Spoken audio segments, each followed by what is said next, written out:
Good morning, good afternoon, good evening, depending upon where you're joining us from. I'm Ira Feldman, and I'm the tinyML Foundation Managing Director, and I would like to welcome you to today's webinar as part of the tinyML Hackathon on pedestrian detection that we're running. Today, we're going to talk about the Brainchip Akida Development Kit, so thank you for joining us. Before we start, I would like to thank all the tinyML strategic partners who make this and all our events possible. I'll tell you a little bit more about them at the end of today's webinar, but I'd like to thank all of them for helping out. And for those planning ahead, our next in-person event is June 26th to 28th, our tinyML Europe, Middle East, Africa Innovation Forum being held June 26th to 28th in Amsterdam. Please register now. Advanced registration is until May 31st, and we welcome everybody in person there. It will be a fabulous venue, and it's a great technical program with great networking opportunities. So please check it out and make plans to join us in Amsterdam. In terms of this tinyML hackathon, we have resources in terms of dev kits. We've done 2 of these webinars. They are now available on our YouTube channel, youtube.com/tinyml.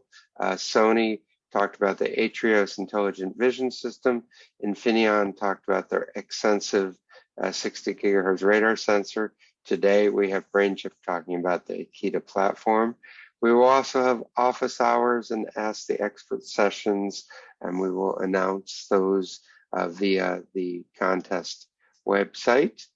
In terms of schedule, we do have the optional checkpoints, including proposals due tomorrow for people who would like some feedback from the judges. And then we will have data sets in June, models in July, and devices in August. And just a reminder, the final submissions are due on September 15th. So please keep the schedule in mind and please follow along. In terms of the contest platform, you can go to this webpage. It's being hosted by the United Nations International Technology Union, ITU. As part of their AI for Good initiative.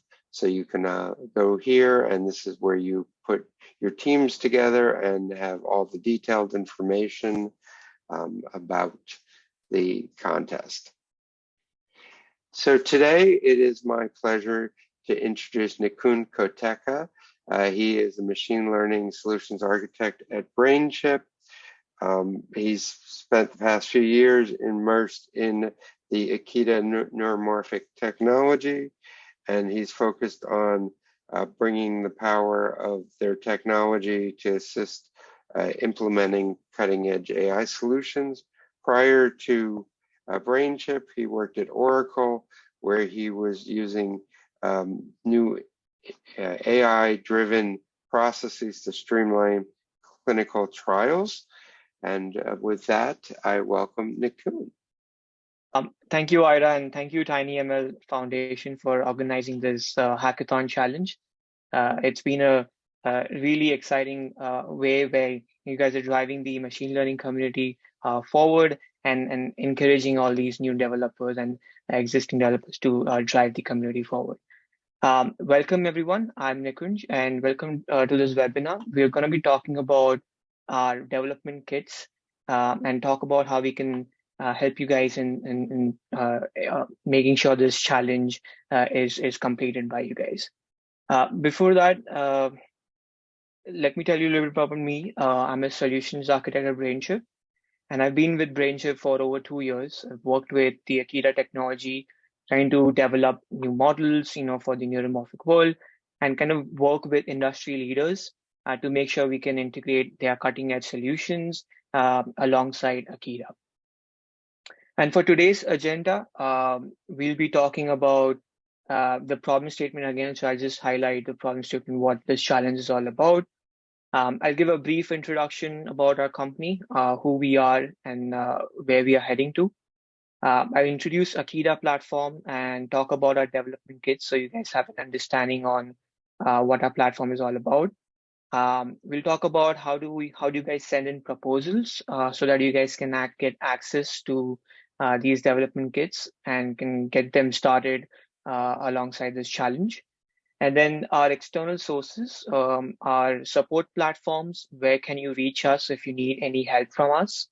We'll also have some sessions for the selected teams who have our development kits. So I'll talk about a little bit more on that. And towards the end, we'll have some session for questions and answers.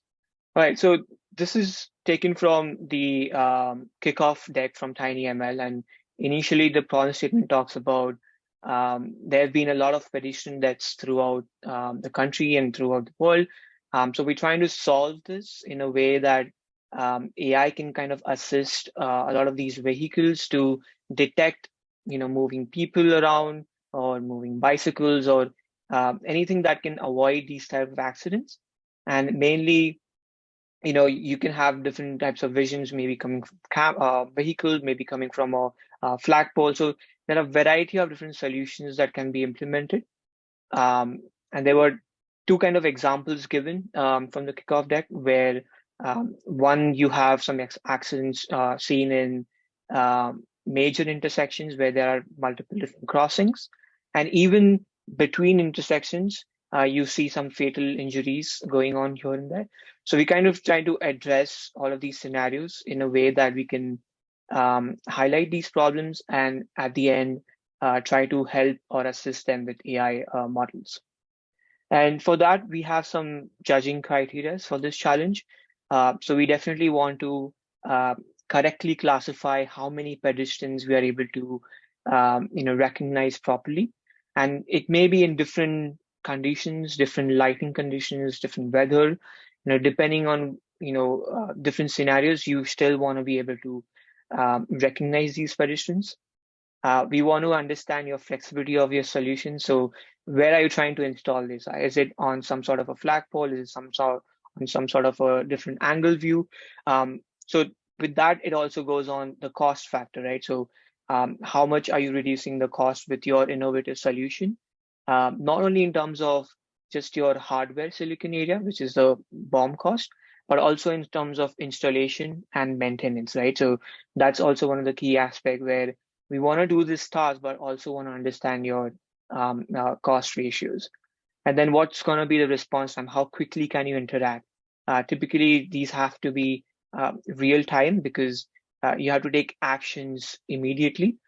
So we want to also understand what's your response time based on your solution. With that, let me introduce Brainchip. Brainchip is focused on AI solutions, and we're trying to port this AI solutions that are today working on the cloud towards the edge. And we do that with our neuromorphic platform. And eventually we are an IP-based company, which means that we license our technology to other customers who then go and integrate our solutions combined with their own silicon. We are first to commercialize that neuromorphic technology. We are worldwide leaders in development of these AI chip for event-based processing and learning at the edge. And we have 15 years of AI research, and amongst our co-founders, they are mainly focused on this neuromorphic world. And then we have centers of excellence in US, Australia, France, and India. So we are also have a global presence. We are globally spread out, and we are working with many different solutions and partners. So some of them we are mainly trusted by mega chips, Venices. You must have heard about Mercedes and NASA. All of these guys have used our technology in some sort of a fashion. And we also partner with external AI solutions to kind of help drive this industry forward. So we've partnered with a lot of different companies. The big here, some of them are ARM, Intel. We have partnered with Sci-Fi as well because really we are kind of independent of your host system. We can work with Intel, we can work with ARM-based processor, we can work with RISC-Vs. And then other AI solutions as well, such as, we have Prophecy or Edge Impulse. We've also worked with solutions partners like Emotion 3D, Enviso, Texan, and AI Labs.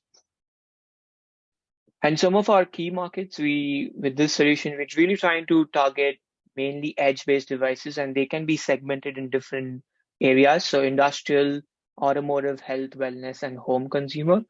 And based on where you are, because it's IP, we can really scale the performance criteria and constraints that each of these different applications might have. Let me talk to you about a little bit more about Akida and the neuromorphic advantage that we see today in the industry. With Akida, we mainly try to do event-based processing on your neural networks. What that means is we only look at activities within your neural networks and do not do any wasteful computations. That's not required. With that, we also have advanced spatial temporal capabilities. So that way we can account for data where time is most valuable. In many scenarios, this can be used for video analytics, predictive analysis. So this is where we can have all these capabilities done inside our computation. And to support event-based processing, we also have an event-based communication. So between different layers that goes inside networks, right? We can make sure that we're only sending in events for neural networks. We're not sending in any wasteful information throughout our technology. We also have at-memory computation. So what that means is it's very localized for every core within our technology. So that way you reduce your data movement and you're able to reduce power consumption at the edge. And then something this is been long at the edge, which is on-chip kind of learning. So we again do event-based learning, which supports this behavior of learning at the edge. So you don't have to retrain any model at the cloud again. If you have a new class that you have identified, we have the ability to do all that training at the edge, and it can be done in one shot or a couple of shots. So when we look at this Akida technology, it's really meant as a neural processing unit. So it's a really self-managed neural processing unit. But when you look at different sensors, right, you have vision, audio, olfaction, gustation, tactile, or any other sensor per se. At the end, there is really a pre-processing stage that goes into, and you have a neural network that gives you a response out. It does not matter to us which sensor you're using, because at the end of the day, we will be activating these neural networks inside Akida. And we'll be able to support any kinds of sensors that you're trying to run. Typically for this challenge, you might focus more on vision or any other sensors like LiDAR, radar based, or different sensors that can help you solve your solution. And then we can handle complex networks. If they can run completely on Akida, we'll do that completely. If there are some custom layers per se, where Akida does not support some of these layers, we can offload those on the CPU and can get the assist from your host and can still run the supported layers on Akida. So that way you're still using it as an accelerator or your co-processor to accelerate your neural networks, maybe not entirely, but at least most of the time. And then we can operate as a standalone when we process the neural networks. So we don't really, when we are doing the computation on Akida, we don't involve any host or CPU, purely because we want to limit the bandwidth requirements, limit the power consumption, and give you the best level of performance. So here, when you hear about neuromorphic, you typically hear SNN, spiking neural networks. But I want to show you one classic demo where this is in-cabin monitoring. But here's our partner Enviso, who's using 5 different variety of models. And they're kind of doing in-cabin monitoring where they're identifying, let me actually start the video for you. They're kind of identifying face, different body points, your hand gestures. So it's very useful. And if you're familiar with this solution, it uses at least 4 to 5 different AI models. And they're all CNN based at the end of the day. So what's unique about this was they were able to use Akida, where they were able to port all of their solutions onto our development board, which you can see out here. And they're just using a regular CMOS based camera to kind of inference throughout these different kinds of models. And they were initially using an NVIDIA Jetson device. So if they compare the performance from an FPS standpoint, we were outperforming on their best model, and also for combining all of their average models by a lot, right? And if you see, the scale between different devices is also not equal, where Akida is running at the least frequency, whereas the GPUs are running at the max frequency, and the CPU is even more than that. And this is more on the ARM-based device. So here's kind of a good comparison to show you, from a performance standpoint, yes, we can get you the performance that you need. Maybe you need some real-time FPS. We can definitely get you these real-time FPS with our neuromorphic technology. Why is that happening? Some key differentiation between traditional deep learning accelerators and Akida is when we perform our operations, so say, for example, these convolutions, we do that in an event-based domain. Compared to the DLA, which typically does matrix multiplication, we're only focusing on event-based processing. Now, when we are able to do that, we are able to utilize sparsity, not just weight sparsity of your layers, but also the activation map sparsities completely on the neural mesh. And I'll have an example to show how that is being done. It comes in a later slide, but we're able to utilize this sparsity throughout, so that if you're getting there, it will be helping you to reduce your overall MAC computations that goes on the technology. So we are able to run a full network without any CPU intervention. So that's also a bonus advantage to when you're talking about power and bandwidth constraints.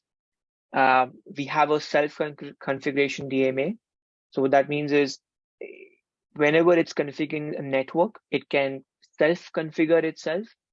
So again, we don't require any host CPU system to kind of help us and assist us in, let's configure this type of networks. And it can also, if you have a large model and if you want to configure it from a chunk by chunk basis, again, our self-configuration DMA will completely manage it by itself without any requirements or assist from the CPU. Again, as I said, it's at memory computation, so that really optimizes for memory size and power, and then on-chip learning, so we don't require any cloud retraining, and we can completely learn new classes on the fly at the edge. So here's some example about how event-based processing works, and this is an example for a convolution operation. So when you look at the top part, which is traditional convolutions, traditional frame-based convolutions, this is how a DLA computes, right? You have an activation map. In this case, it's a 5x5 matrix. Then you have a kernel. In this case, it's a 3x3 kernel. Whenever you want to do convolution operations, you take this kernel, you put it on this central location, and you get the result. You keep doing it row by row, column by column, and eventually you get a resultant matrix out of it. When we move to Akida, we only focus on events in the activation maps. In this case, there are 3 events, which is this portions out here. And we take the kernels and move the kernels along these 3 events. So if you see, we're giving 3 different computations, right? At the end, we still obtain the same result as a traditional frame-based convolution. The major difference here is in the computation. In this case, there's a 90% reduction. But if you think about an average model, you typically want to use batch normalizations, ReLUs. All of these focus on centering a lot of these values around 0. So a typical model on an average cases may have about 50 to 60% activation sparsity. This is the activation sparsity that I'm talking about. So you will be reducing 50% compute just by using or converting these models to Akida. Now, if you are a step ahead in the game, you can penalize a model to be more sparse enough. So say you want to be 80% sparse, and that will reduce the computations further down and also reduce your power. Naturally, it also helps with your latency because you're not doing that many computations compared to traditional frame-based convolutions. So this is how we focus on, we implement our neuromorphic design principles, trying to use today's existing solutions that are CNN-based and more advanced in giving you the best levels of accuracy, and apply that to our neuromorphic-based design. Now, when we compare it, how it's reducing the CPU and memory pressure, whenever we run neural networks in Akida, if you see the orange line out here, you have data acquisition, you have pre-processing, but this is the portion where you run the neural networks. When it's offloading onto Akida, the CPU is not doing anything at that point in time. So you can really have a low power state CPU just doing your pre and post base operations, whereas the major computation, which is happening millions and billions of time, you can really offload that onto Akida. If you see the blue line out here, this is an example of any computation that's actually happening on a CPU when you don't have Akida on it. So you're still consuming a lot of CPU power, and there's a lot of memory pressure based on CPU. So developers have to write a lot of control logic, make sure the bandwidth is being maintained, so on and so forth. So here's a little example about efficiency. So here's a model which is AkinaNet FOMO, and this is again taken from another partner, Edge Impulse. And this is a lightweight object detection model that does real-time object detection. So you gets localization of your objects that you're aiming for.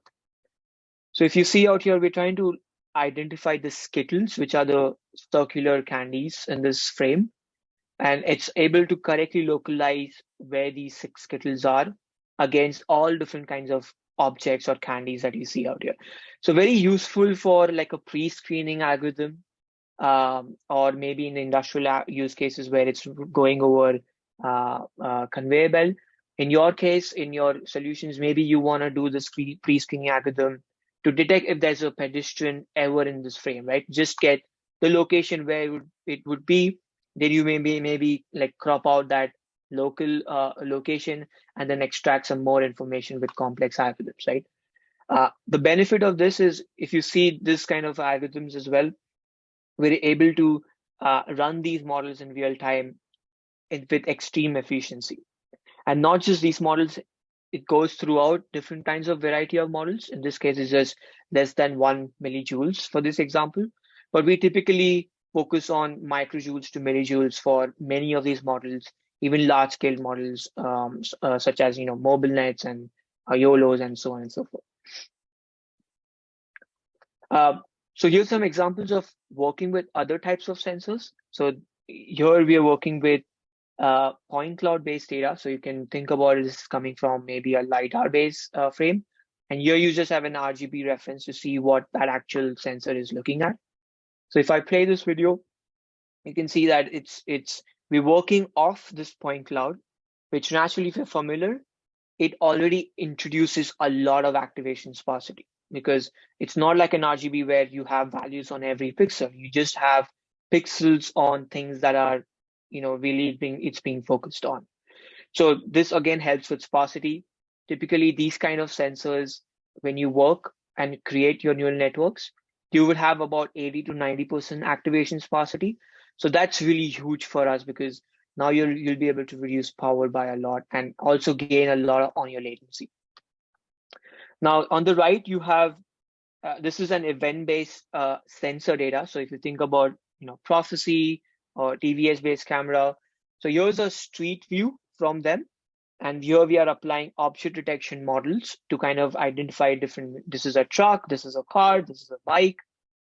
Maybe it's not coming very well in Zoom, but event-based data are again just like point cloud, where it doesn't give you pixels for everything, but it gives you event intensities and different polarities for things that are shifting from time to time. So it's a little different from neural network perspective, but they focus on what's difference between time step 1, time step 2, and so on and so forth. Now let's talk about we talked about, we introduced Akida Technology to you guys. So how can you use Akida today? So we have MetaTF, which is our Akida machine learning framework. And this is publicly available. You can even visit that today at doc.brainshipping.com to kind of go through our documentations. We have a lot of examples to help you and guide you how can you convert your CNN models onto and port onto our Akida platform. If you're an advanced user, you can even look at advanced tutorials. We have tutorials on edge learning as well. And so we have some installation guidelines, user guidelines, and some constraints that maybe go with our hardware. So you can take a look at those things. And on this MetaTF, we have 3 different Python packages. One is the Akida, which has our runtime engine, so it can do our model inferencing. But the nice part about this is it also has a software backend. Along with its hardware, it can also do a software backend. So let's say you don't have the kit right now, and then or you're just doing your development. It's an iterative development that you're doing without even deploying the model on the development hardware. You can actually use this software simulator to convert the model to Akida, to run an inference on the software, and check for accuracy or losses or how much hardware resources it would require. So you can use all these tricks before even you deploy the model on the hardware.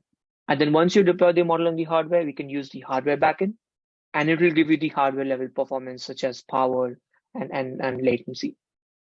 The other Python package is Akida models, and this have various APIs. So one of them is Model Zoo, which has a lot of different varieties of models for different solutions.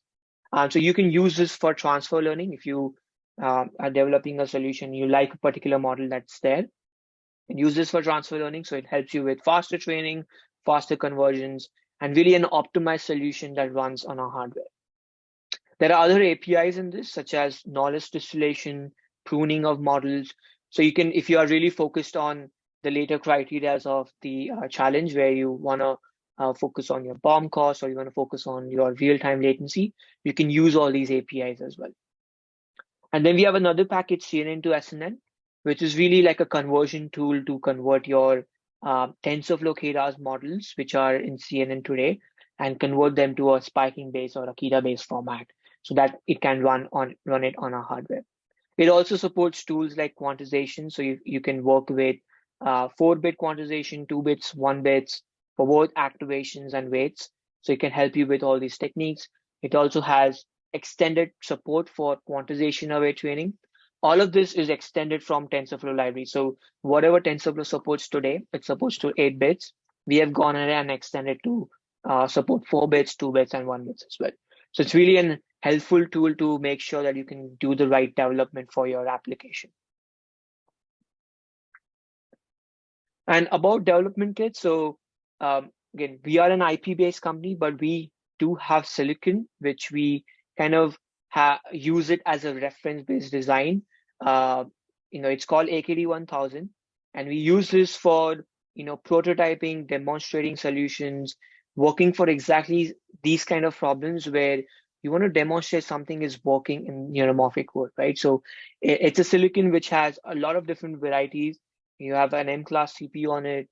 We have an Akida mesh, which is the neural network accelerator. You have other I/O ports on it for getting inputs from your host. And so with this chip reference design, we kind of have multiple different development environments. One of which is, so we have this PCIe board with our chip on it. So really, this PCIe board can get the input from your host. And right now we have a development kit which attaches with a Raspberry Pi OS, a Raspberry Pi development kit.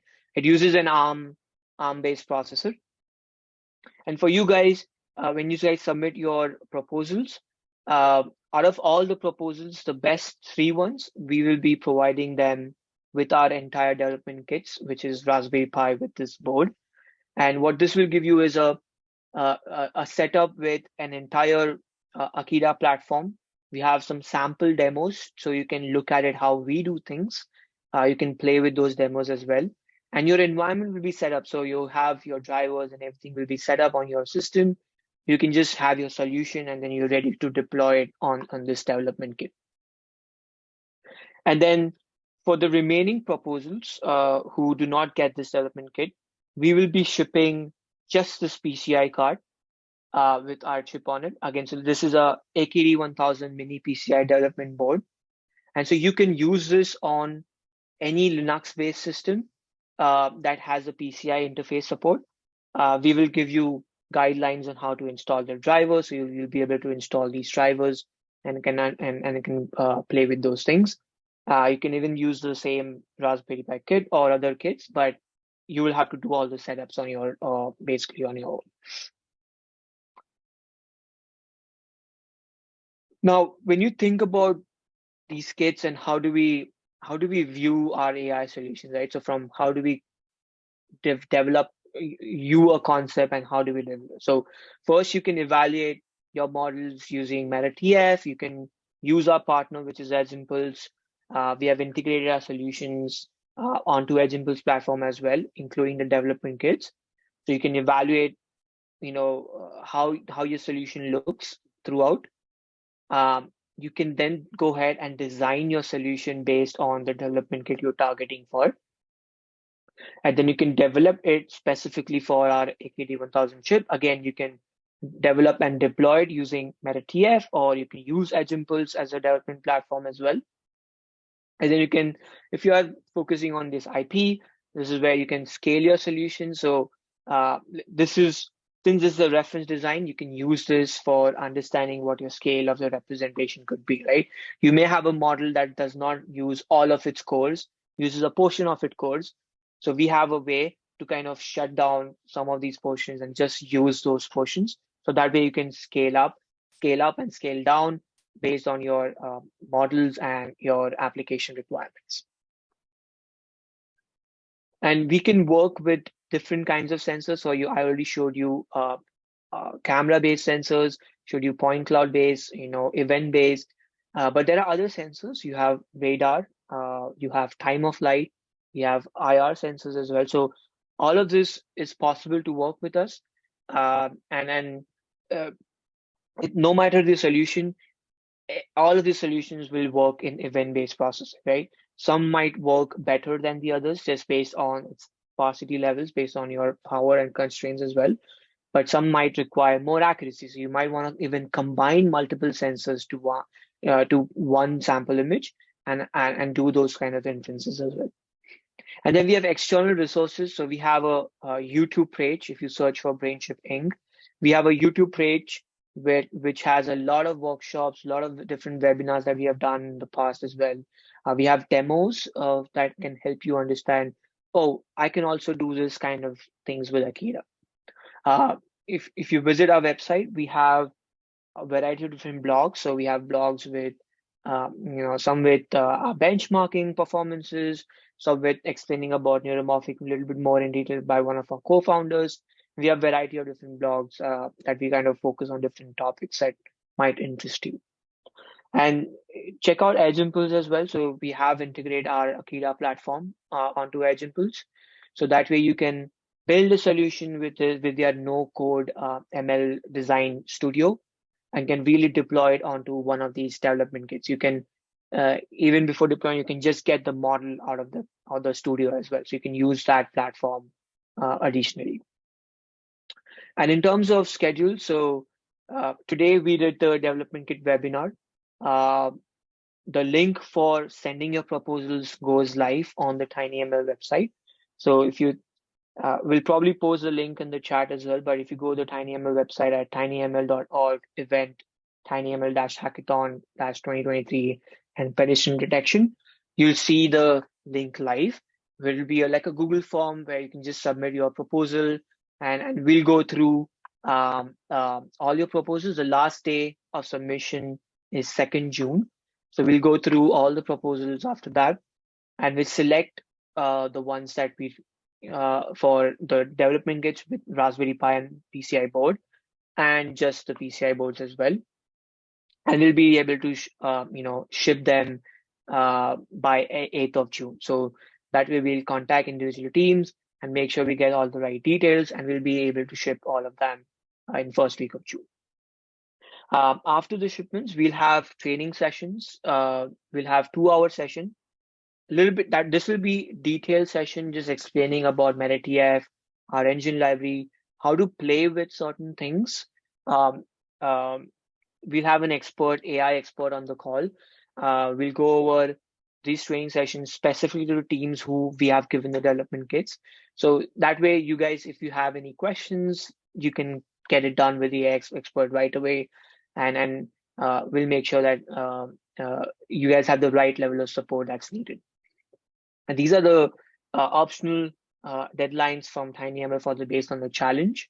And then again, you have other after the deadline is passed, you have shortlisted winners and presentations going around in October timeframe.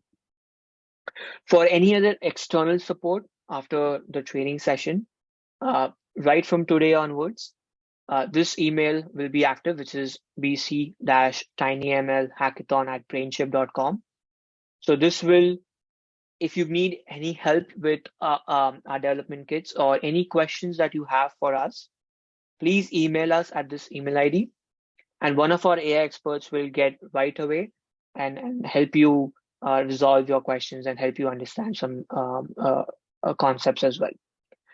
It'll be a 24/7 support, but based on different time zones and where the AI experts are, kind of expect a response in 24 to 48 hours from us. With that, thank you so much for attending. If you need more help, you can visit our website, brainchip.com. Our MetaTF platform is doc.brainshipping.com. Please submit your proposals if you're interested in getting one of our development kits for solving this challenge. And then if you need any support, we have a support email that you can always email to and get back to us. Ira, over to you. Great, Nikun, thank you. We've been answering some of the questions via the written answers, but let's talk about some of the more detailed ones. So one of the people asked, if you can also couple the Akida with the Jetson TX1, as one can benefit from a hybrid system, Akida on PCIe and the GPU. Could you maybe talk about that a little bit? Yeah, that's a great question. Yes, so you can couple them in a way such that because it's a PCI board, it still requires a host to kind of give you where your models are stored, and you kind of give your inputs. So we can, if the Jetson board has the PCI slot, which I believe the one that you described has it, you can hook up the PCI board. Our drivers are Linux-based supported, so I think the Jetson has a Linux-based platform, so we can install those drivers, and we can help you support if there are any problems with the installation. In terms of the model inference, a lot of the networks do run entirely on Akida, but in case if you write any custom layers and you require GPU help, or if you require GPU help for your pre-processing or post-processing, we can couple them, and you can really tie up a nice application where a portion of it is running or accelerating on GPU for your pre and post, and then your neural network is being accelerated on Akida. So that way you can use GPU only when it's needed, and you can reduce your power consumption, and Akida when you're accelerating your neural networks, and reduce your overall system power consumption from an application standpoint. That's a good question. So you talked about, people submitting proposals for getting free dev kits. One of the people in the audience asked whether they could just purchase a dev kit. Is there a link or someplace, or should they just use the support email to get a link to if they just want to buy one? Or yeah, that's a good question. So yes, we do have development kits available for purchase. If you visit our website, brainchip.com, there'll be a section where you can look at our enablement platforms and a portfolio for purchasing development kits. Additionally, from Raspberry Pi, we also have an Intel-based development kit, which is Intel x86 based OS. So that's useful for any powerful applications that might be required powerful CPUs. So you can purchase them. If you have any difficulties with that, email us and we can give you the link for the purchase as well. Okay, perfect. All right. And then there was a question, if you want to comment on, Sony talked about their vision-based system and Infineon talked about the radar system. The question, how well could you support those on the platform and what level of integration is there? I mean, we haven't done a close integration, but maybe you can talk about generalities there. Yeah, so definitely we have not done a close integration with the other partners for this challenge. But being Akida, we support Linux-based OS, right? So whatever host these sensors can work with, the Infineon ones and Sony ones, we can plug in our board for the neural network acceleration portion. So you can really take in those inputs from those sensors on the provided host platforms, and then run the neural network inferencing on Akida. So that way, yes, you can combine. In fact, you can combine both sensors from Infineon and Sony and create a nice fusion sample before you submit it to your neural network for acceleration. So that may even give you a better level of accuracy if that's what you're looking for. But yes, you can combine them and use it with Akida. We don't restrict inputs coming from variety of different samples, because at the end of the day, wherever the raw image or sample comes from, there's going to be some pre-processing, maybe a downsizing, maybe normalization, maybe some other pre-processing that you might use for your application. Good question. Okay, good. Okay. This one may be a little off topic, but in the samples and in the doc, they asked whether there's an example to do speech recognition using the Akida platform. Is there? So probably not directly relevant to the contest, but is there a place people should go to see examples and demos? Yeah, so good question. So on the MetaTF platform, we do have a lot of examples. We have examples on the vision, that object detection that will help you for this challenge.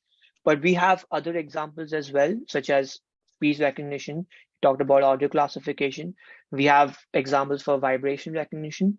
And in our model zoo, we also have models for all of these different tasks as well.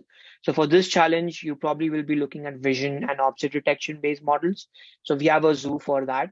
And then if you're looking for outside this challenge, other use cases, we have Model Zoo for that as well. So that's the right appropriate website to look for examples and what you can do with different kinds of solutions. Good. Okay. And Rosina just posted the corrected link, forms.gle, so Google Form for dev kits, or you can access it through the tinyML website. I think that's all the open questions. Obviously people can ask directly or through the forums. So thank you, Nikun. So we will be posting this information on the contest platform. We will also be posting the video on our YouTube channel in the next day or so, youtube.com/tinyml. So this will be archived there. In general, if you have questions about the hackathon or you want to discuss with other participants, please use the tinyML forum. Just go to forums.tinyml.org. This is the specific topic thread, but you can just find that from the homepage. If you have general inquiries about tinyML or organizationally in terms of the challenge, please reach out to Rosina. And once again, I would like to thank all the tinyML strategic partners who make this and all our other activities possible. In particular, I'd like to thank the executive strategic partners, including Edge Impulse, the leading development platform from EdgeML, Qualcomm AI Research, advancing AI research to make efficient AI ubiquitous, and Sentient, accelerate your edge compute, making edge AI a reality. Our platinum strategic partners include Renesas, Sony Atros, and our gold strategic partners are Analog Devices, Arduino, ARM, Infineon, Infinera, Microsoft, SenseML, ST Microelectronics, and Synaptics. And then I'd also like to thank our silver strategic partners, AIZip, Brainchip, Greenwaves, Gravity, IBM, ImagineMob, Noda AI, NXP, Polyan, Kixo, Schneider Electric, and Silicon Labs. And most importantly, I'd like to thank you all for joining us today and look forward to having you participate in a future tinyML program or event. And I wish everybody a good remainder of your day, and thank you again.